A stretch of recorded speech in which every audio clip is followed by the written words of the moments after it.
All right, ready. So this summer, the Barbershop Quartet went to Nashville for a week of coaching. And the coaches said a lot of things, but two specific things they said were, one, be more deliberate with your gestures. When you want big gestures, use big gestures. When you want stillness, do stillness. And avoid this kind of jivey thing that we do a lot of times. And another thing that they said was, when you're going out on stage, tell the other people in the quartet that there is no place I would rather be than here. And then when Mr. Hanel said those exact same things this semester, it was two worlds colliding for me, because like, wow, it's the same thing, public speaking and barbershop, bam! And that helped me a lot, because I had always been more nervous about public speaking, and I had been about barbershop, partially because there's a song and it's written out that you're just performing that, you kind of hide behind the lyrics. Then another time this happened was in the Beowulf reading, when I picked a part that was at the start of the reading, right, when we were introducing the dragon, and I did this slithery thing where I got down and kind of did that, and I wasn't sure at the time how effective that would be, but then I watched the video and I thought, wow, that actually did work. It was like, there's a dragon up there, at least someone. So I found that was really effective to actually act it out. And then a third thing that made that connection for me was when we were out in the dark and I was doing Columbus, and I actually realized that the more I moved my arms and danced around, the more exciting the vocal part became. And I had never realized how connected those two things were.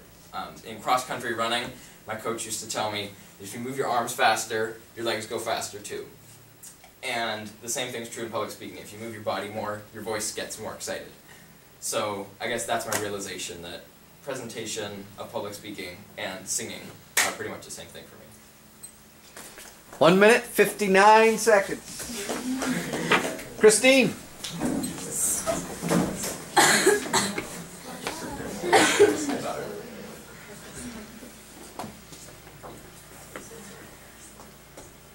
I'm Christine. There's no place I'd rather be than here. There's nothing I'd rather be doing than speaking to you. So that exercise was the first one we did where I was pretty out of my comfort zone. Being still is something I'm not used to. I'm always on the run, always going. My mom's always telling me to slow down, just be by yourself. And I think that from these different performances, especially Ben Lynch, I saw how powerful it is when you're just still. And I think that's one thing that I didn't really know before, that just going like this doesn't really help you if you're not doing it with a purpose. The next thing I took away from was when we were in the auditorium in the dark, how big and loud everyone was and moving around. I think we all were we were all afraid of being judged, and I think that's one thing that we all just need to step back and think, why does it matter what people think? I am here for a reason. I can say what I want to say and be big if I want to be big, and it was a lot easier to do that in the dark, but I think that's something that we all need to take from the auditorium and continue to do so we're more powerful. And the last thing that I really enjoyed were the storytelling, because I think that for the most part they were so much more enjoyable to watch, and everyone was so invested in what you're saying and on the edge of their seats because you cared about what you're talking about. And I think it's really important for you to enjoy what you're saying and want to be saying it for other people to also want to be listening. 1 minute, 28 seconds. Elsa.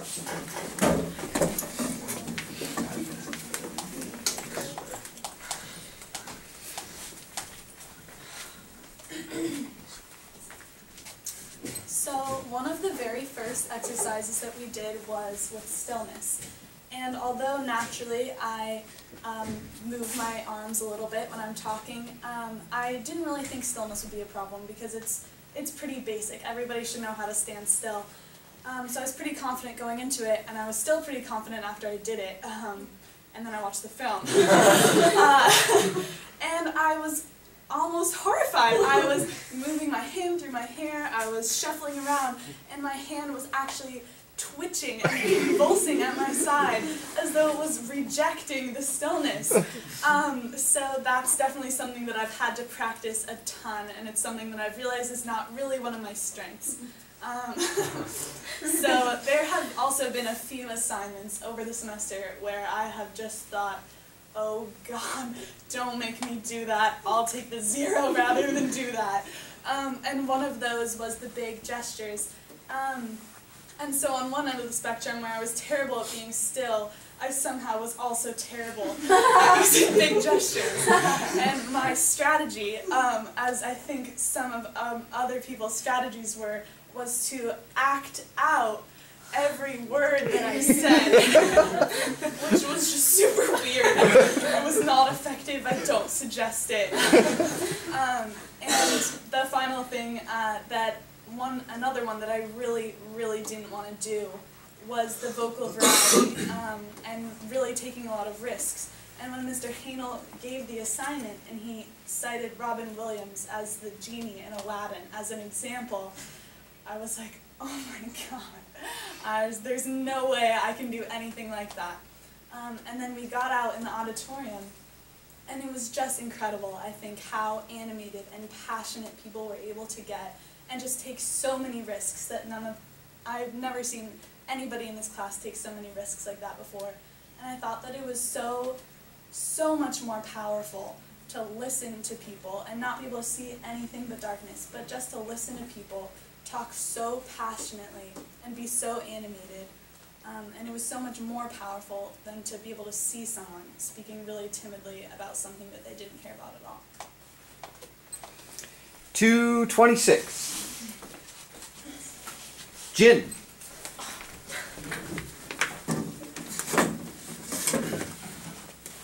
So one of the coolest things I learned in this class was that the audience looks at visual over vocal and verbal, and so that means that speaking like this to people is very condescending, and I learned that we should, open our palms and invite people in and invite people to hear us. Second, storytelling, and I thought storytelling was a great, fun time, and the funniest stories I thought were ones that were honest and relatable. And like Sarah mentioned, Dana Speckler's story was the classic tale of, middle school puberty, school bully, class president, and she told it in such an honest and relatable way that it was just so funny to me. And I think all of the stories that we heard in class that were honest and relatable were the best stories. And lastly, when we were, all around the room about to recite "There's No Place I'd Rather Be Than Here," speaking to you, Mr. Hanel gave us the go, and it was kind of awkward and no one said anything, but then Sarah Hadrick spoke up, and then Susanna joined, and then eventually the whole class joined. And I really looked up to Sarah that day just because she was brave enough and confident enough to move past that point of awkwardness and being uncomfortable to start the exercise. And I think a lot of what public speaking is just getting past that point and just being confident in being yourself. 135. Cat.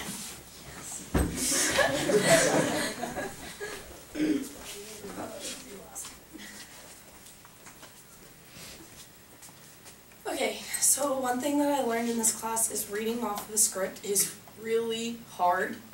And I wish I had, dyslexia so that I had an excuse, but I'm just a really crappy reader. So that was a really hard assignment for me. And I think the hardest part was knowing that I can't change the words, so that if I know that I'm losing your attention or yours, I can't change what I want to say to capture it again. And it was also really serious, and I'm not a very serious person, so, it was hard for me to try to connect with you guys. But also, I couldn't vary what my tone, I couldn't work on my pitch, because I was just so focused on saying the right words. And I really don't feel there's a way around it, so I would just have to work on my reading. I think humor is a connection in this class that I learned. One time I was presenting, and I was presenting the 10 steps to procrastination. And I just made the class laugh at one point. Okay. One of the highlights of my semester. I made the class laugh at one point, and I just felt you guys were all connected to me. I felt like a wall had been let down, and that you guys were in my story, and that you guys were listening to me, even though I bet some of you weren't. It's okay. but I like it. I like feeling vulnerable in front of a group. I feel like you guys are more with me than if I was speaking as if I were above you, because that's just not me. And then the third thing is confidence, and I really needed to learn that this year. I'm not a confident person when I was speaking in front of people. You know, my legs get shaky, and I swear I'm having a heart attack every time. And I learned that in the last free forum, is that I went up there, and I waited so long, and I was almost the last person to present, and my legs, I could have fallen at that point. And it was just the confidence, you know.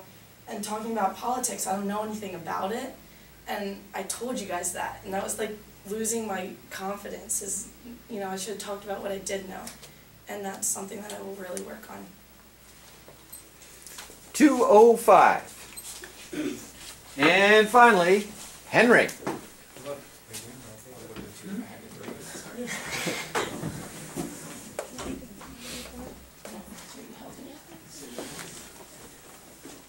So, I want to talk about our most recent activity we've done, religion. Usually when we talk about something that's controversial or a little confusing, like politics, majority of the class isn't really that interested in that topic. They don't really know much. And what we get are some rather uninterested, bored, and awkward little monotone speeches, while their body sort of does this weird swaying motion that looks like a subtle impression of Little Richard. But with religion, most people did really know what they were talking about, and what we got were some very concise, interesting and new point of views on the topic, while people stood firm and were very confident in saying what they knew they wanted to say. And second of all, I want to talk about how there's hardly anything I hate more than making eye contact. Because I'm looking around, I see people's pupils, several pairs of pupils, looking into my pupils, and at every nook and cranny, and possibly at every nook and cranny of my face, including this weird little scab here maybe. But, which is why I kind of hate speaking in front of a lot of people. But with the speaking in the dark one, in the auditorium, all we had to do was just focus on our voices, because there was nobody looking at us unless you were like really close to like another speaker. But majority of the time, like the majority of the people weren't looking at you. All I had to focus on was your voice, and what we heard were a lot of new voices that we had never heard before.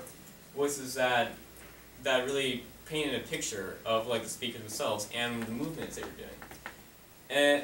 And finally, the last one I want to talk about, which is unquestionably the best activity we've done so far, is the personal story activity. The thing with the personal story activity is that these were topics that the speakers were most interested in telling, and the ones that they most understood in comparison to like anything else they've talked about.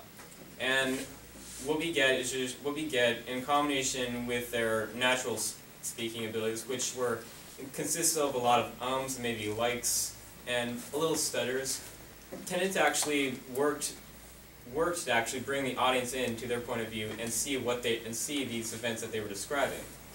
And so that's part of why I thought that the personal story activities were so great and possibly the best activity we've done, because we really got to see through these people's eyes what they were talking about.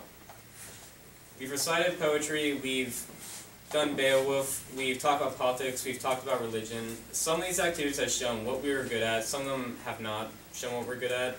But there have been several ones, the ones I've reviewed before, that have shown what we really can do as public speakers. 251.